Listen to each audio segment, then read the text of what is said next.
নমস্কার বন্ধুরা। সন্ধে হলেই মনটা কীরম যেন খাই খাই করে।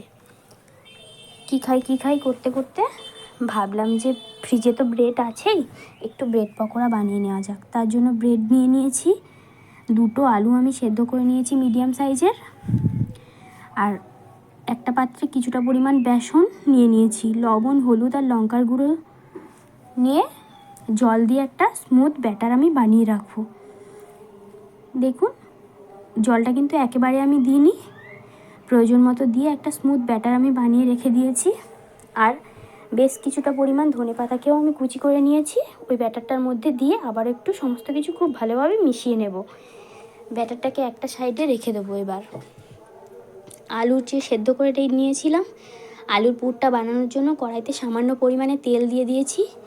তেলে দিয়ে দিয়েছি গোটা জিরেটা দিয়ে দেবো পেঁয়াজ কুচিটা দিয়েও একটু ভেজে নেব। 1-1.5 মিনিট মতো ভাজার পরে দিয়ে দেবো ওর মধ্যে কুচি করে কেটে রাখা রসুন। প্রায় আমি 4 থেকে 5টা রসুনের কোয়া নিয়েছিলাম, ওটাকে কুচি করে ওর মধ্যে দিয়ে দিলাম। রসুন আর পেঁয়াজটাকেও হালকা ভাজা করে নেব। হালকা ভাজা করা হয়ে গেলে সেদ্ধ করা আলুটাকে আমি আগে থেকে হাতে মেখে নিয়েছিলাম, মেখে রাখা আলুটাকেও ওর মধ্যে দিয়ে দেবো।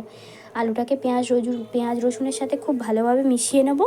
পেঁয়াজ রসুনের সাথে একটু সময় নিয়ে খুব ভালোভাবে মেশানো হয়ে গেলে এবার দিয়ে দেবো হলুদ গুঁড়ো, তারপরে দেবো লঙ্কার গুঁড়ো। লঙ্কার গুঁড়ো দেওয়ার পরে আবার একটু মিশিয়ে নেব। মেশানো হয়ে গেলে সমস্তটার সাথে এবারে দেবো লবণটা দিয়ে কিন্তু আবার আলুর পুরটার সাথে খুব ভালোভাবে মিশিয়ে নেব একটু সময় নিয়ে। সমস্ত কিছু মেশানো হয়ে গেলে আলুর পুরটা কিন্তু প্রায় রেডি হয়ে এসছে। এরপর দিয়ে দেবো ধনেপাতা কুচি, বেশ খানিকটা পরিমাণ ধনেপাতা কুচি আলুর পুরটার মধ্যে দেব। তার আগে কিন্তু দিয়ে দিয়েছি আমি জিরের গুঁড়োটা দিয়ে আবারও কিন্তু মিশিয়ে নেব। জিরের গুঁড়ো দিয়ে মেশানো হয়ে গেলে তারপর দেব বেশ খানিকটা পরিমাণ ধনেপাতা কুচিটা দিয়েও আবারও কিন্তু আলুর পুরটার সাথে খুব ভালোভাবে মিশিয়ে নেব। আলুর পুরটা কিন্তু এই পর্যায়ে আমার একদম রেডি হয়ে গেছে। এবার ওটাকে আমি নামিয়ে রেখে ঠান্ডা করে নেব একদম। আলুর পুরটাকে এবারে নামিয়ে রাখবো একটা পাত্রে। দেখুন, নামিয়ে নিয়েছি। আলু পুরটা ঠান্ডাও মোটামুটি হয়ে গেছে। এবার একটা চামচের সাহায্যে একটা ব্রেড নিয়ে নিয়েছি, চামচের সাহায্যে আলুর পুরটা ব্রেডের ওপরে খুব ভালোভাবে লাগিয়ে নেব। দেখুন কিভাবে দিচ্ছি, জানি সকলেই পারে। চামচের সাহায্যে ব্রেডের উপরে আলুর পুরটা খুব ভালোভাবে দিয়ে দিয়েছি। সমস্তটা ভালোভাবে লাগানো হয়ে গেলে এবারে কিন্তু আরেকটা ব্রেড নিয়ে ওর ওপর আমি ঢেকে দেব, একটু চেপে দেব।